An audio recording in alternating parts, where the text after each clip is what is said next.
बहुत कुछ ऐतिहासिक आज होने जा रहा है। चाहे 27 साल बाद भारतीय जनता पार्टी का दिल्ली पर काबिज होना हो, रेखा गुप्ता का मुख्यमंत्री बनना हो, उनकी पृष्ठभूमि हो जिस पृष्ठभूमि से वो आती हैं, पहली बार विधायक बनी है और पहली बार ही दिल्ली की मुख्यमंत्री बन गई, तमाम पहलू हैं। और साथ ही तैयारियां और आज का जो समारोह है उस पर भी हम बातचीत करेंगे। कौन से वो खास मेहमान है जो आज इस कार्यक्रम में शामिल होने जा रहे हैं, जिनको बाकायदा खास न्योता भेजा गया है, और किस तरह से आज बीजेपी अपना शक्ति प्रदर्शन तो करेगी ही, लेकिन इसी रामलीला मैदान से, जो कि ऐतिहासिक मैदान है, वहां से क्या संदेश दिया जाता है, इस पर भी हम चर्चा करेंगे। लेकिन इसी बीच एक बड़ी खबर आपको बता दें, दिल्ली सरकार से जुड़ी ये बड़ी खबर, दिल्ली में नई सरकार की कैबिनेट पर यह बड़ी खबर है। आपको बता दें कि आज रेखा गुप्ता तो मुख्यमंत्री के तौर पर शपथ लेंगी ही, सीएम के साथ 6 विधायक भी शपथ लेंगे। नई दिल्ली से विधायक प्रवेश वर्मा शपथ लेंगे बतौर मंत्री। जनकपुरी से विधायक आशीष सूद शपथ लेंगे। तो 6 विधायक हैं जो आज शपथ लेने जा रहे हैं। रविंदर राज और कपिल मिश्रा भी मंत्री पद की शपथ लेंगे। तो 6 विधायक जो कि रेखा गुप्ता के साथ शपथ लेंगे, साथ में मनजिंदर सिंह सिरसा और पंकज कुमार भी शपथ लेंगे। तो दिल्ली में मुख्यमंत्री के साथ 6 विधायक आज मंत्री पद की शपथ लेने जा रहे हैं। नई दिल्ली से विधायक प्रवेश वर्मा, जिन्होंने अरविंद केजरीवाल को हराकर सबसे बड़ी जीत दर्ज की, वो शपथ लेंगे। जनकपुरी से विधायक आशीष सूद शपथ लेंगे। रविंदर राज शपथ लेंगे। कपिल मिश्रा शपथ लेंगे। साथ ही मनजिंदर सिंह सिरसा शपथ लेंगे और पंकज कुमार भी शपथ लेंगे। तो ये 6 वो नाम जो कि आज रेखा गुप्ता के साथ मंत्री पद की शपथ लेने जा रहे हैं। और आइए एक बार फिर से रुक करेंगे अपने संवाददाता दीपक गौतम का। दीपक, सबकी निगाहें जाहिर तौर पर इस बात पर भी लगातार रही हैं कि कैबिनेट कितनी बड़ी होगी, कितने विधायक जो हैं वो बतौर मंत्री शपथ लेंगे। तो ये 6 विधायकों के नाम जो कि सूर्य समाचार बता रहा है अपने दर्शकों को कि ये आज मंत्री पद की शपथ लेने जा रहे हैं।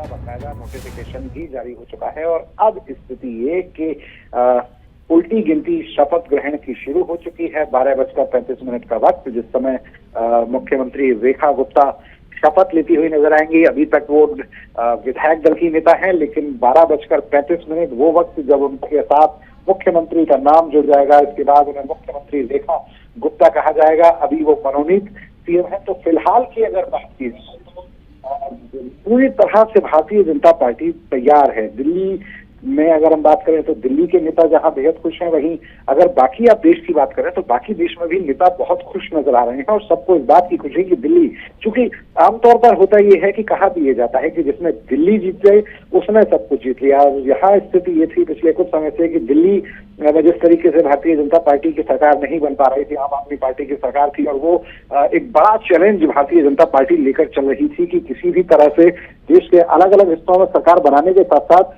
दिल्ली में भी सरकार बने। और आप देखिए कि जिस तरह का सफर शुरू हुआ है भारतीय जनता पार्टी का, हरियाणा से शुरुआत हुई, हरियाणा से पहले राजस्थान में शुरुआत हुई, मध्य प्रदेश में शुरुआत हुई, इसके बाद हरियाणा में तीसरी बार सरकार बनाई, महाराष्ट्र में सरकार बनाई और अब दिल्ली में सरकार बन गई है। तो बेहद उत्साहित करने वाला क्षण है भारतीय जनता पार्टी के नेताओं के लिए, कोर टीम के लिए। और वो बेहद उत्साहित है इस बात से कि जिस तरह की मेहनत की जा रही थी, जिस तरह के दावे और वादे किए जा रहे थे, वो तमाम दावे, तमाम वादे अब पूरे होते हुए नजर आ रहे हैं। और यही वजह बिल्कुल, लेकिन अगर हम एक बार फिर से कैबिनेट के मंत्रियों पर चर्चा करें दीपक, तो दिल्ली में ये बताइए कि कितने मंत्री बनाए जा सकते हैं, नियम क्या कहता है, कितने मंत्री हो सकते हैं? क्योंकि अमूमन किसी भी राज्य में 15% जो मंत्री हैं वो बनाए जा सकते हैं सीटों की संख्या के हिसाब से। तो दिल्ली क्योंकि केंद्र शासित प्रदेश है, यहाँ पर कितने मंत्री बनाए जा सकते हैं?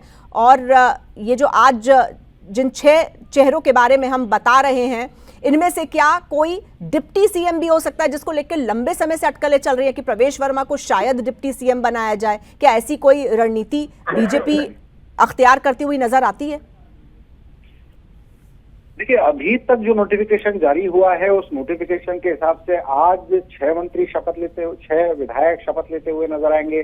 अभी तक राजनीतिक गलियारों में ये चर्चा जरूर बहुत जोरदारी से है कि प्रवेश वर्मा को डिप्टी सीएम का पद मिल सकता है, लेकिन जैसा कि आमतौर पर हम बार बार कहते नजर आए हैं कि भारतीय जनता पार्टी अपने फैसलों से चौंकाती है, और जिस तरीके से अभी रेखा गुप्ता का नाम अनाउंस हुआ है, तो ऐसी स्थिति में डिप्टी सीएम के लिए प्रवेश वर्मा का नाम अनाउंस होता है या नहीं होता, ये देखना बड़ा दिलचस्प होगा। लेकिन फिलहाल की स्थिति ये कि अभी जो स्थिति है वो स्थिति ये है कि प्रवेश साहिब सिंह वर्मा, आशीष सूद, मनजिंदर सिंह सिरसा, रविंद्र इंद्राज सिंह, कपिल मिश्रा और पंकज कुमार सिंह, ये 6 मंत्री शपथ लेते हुए, 6 विधायक आज शपथ लेते हुए नजर आएंगे। प्रधानमंत्री नरेंद्र मोदी मौजूद रहेंगे। जितने भी भारतीय जनता पार्टी शासित राज्य हैं वहां के मुख्यमंत्री, उप मुख्यमंत्री, सांसद, विधायक, तमाम जो वीवीआईपी हैं वो सब यहाँ मौजूद रहेंगे। एनडीए के जो गठबंधन के सहयोगी हैं उनको भी इस कार्यक्रम में आने का न्योता भेजा गया है। भारतीय जनता पार्टी इस कार्यक्रम को बेहद ग्रांड कार्यक्रम बनाना चाहती है, क्योंकि मैसेजिंग का पूरा राजनीति की जब हम बात करते हैं तो मैसेजिंग का खेल रहता है, और दिल्ली जीत के बाद जो मैसेज एक तरह से पूरे देश में गया है उस मैसेज को भारतीय जनता पार्टी कंटिन्यू करना चाहती है। और वही स्थिति है कि जबरदस्त जश्न की तैयारी और जबरदस्त तरीके से जिस तरह के इंतजाम इंडिया मैदान में किए गए, 30,000 को बुलाया गया है, 30,000 से ज्यादा लोगों के आने की उम्मीद है, और उसी को देखते हुए आप ये कह सकते हैं कि भारतीय जनता पार्टी पूरी तरह से तैयार। और अब सिर्फ इंतजार 12:35, वो क्षण जब दिल्ली की चौथी महिला मुख्यमंत्री शपथ लेंगी, देश की पहली बीजेपी शासित राज्यों की मुख्यमंत्री शपथ लेंगी, और इसका पूरे बिल्कुल। और भारतीय जनता पार्टी की तरफ से ये भी एक बड़ा संदेश कि इससे पहले आम आदमी पार्टी ने आतिशी को अस्थायी मुख्यमंत्री बनाया था, तो अब एक स्थायी मुख्यमंत्री भारतीय जनता पार्टी इस प्रचंड जीत के बाद दिल्ली को देने जा रही है। फिलहाल आपका शुक्रिया दीपक, आगे आपसे लंबी बातचीत होती रहेगी, क्योंकि 11 बजे से समारोह की शुरुआत होनी है। जब अतिथियों के पहुंचने का सिलसिला शुरू होगा उससे पहले हम तमाम तैयारियां भी दिखाएंगे, किस तरह से पूरी दिल्ली तैयार है आज इस ऐतिहासिक क्षण के लिए, इस पर भी बात होगी। और साथ ही वो उन तमाम समीकरणों पर भी चर्चा करेंगे जिनकी लगातार चर्चा होती आ रही है। रेखा गुप्ता, कैसे रेखा गुप्ता ने सबको पछाड़कर दिल्ली के मुख्यमंत्री पद पर अपना दावा जो है वो साबित किया, कैसे भारतीय जनता पार्टी ने सबसे उपयुक्त माना है और रेखा गुप्ता को मुख्यमंत्री बनाने के लिए, और क्या चुनौतियां और चैलेंजेस रेखा गुप्ता के सामने हैं।